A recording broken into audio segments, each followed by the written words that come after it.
This is an excerpt from Daniel Quinn's My Ishmael. Terpsichore is among the places you would enjoy visiting in the universe, Ishmael said. This was a planet, named, by the way, after the muse of dancing, where people emerged in the usual way in the community of life. For a time they lived as all others live, simply eating whatever came to hand. But after a couple of million years of living in this way, they noticed it was very easy to promote regrowth of their favorite foods. You might say they found a few easy steps that would have this result. They didn't have to take these steps in order to stay alive, but if they took them, their favorite foods were always more readily available. They were, of course, the steps of a dance. A few steps of the dance, performed just 3 or 4 days a month, enriched their lives greatly and took almost no effort. And here on Earth, the people of this planet were not a single people, but many peoples.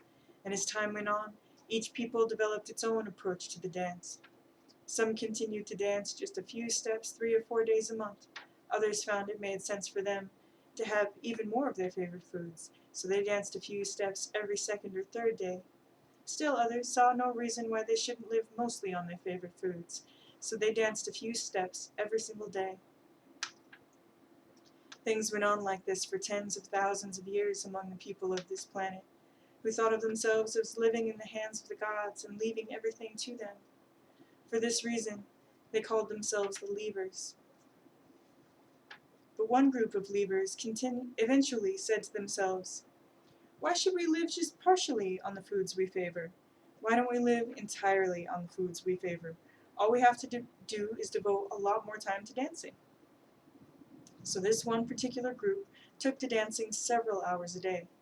Because they thought of themselves as taking their welfare into their own hands, we'll call them takers. The results were spectacular.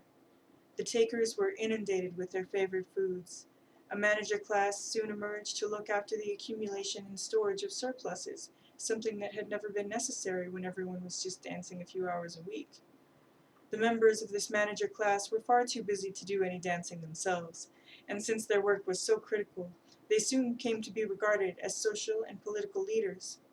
But after a few years, these leaders of the takers began to notice that food production was dropping, and they went out to see what was going wrong.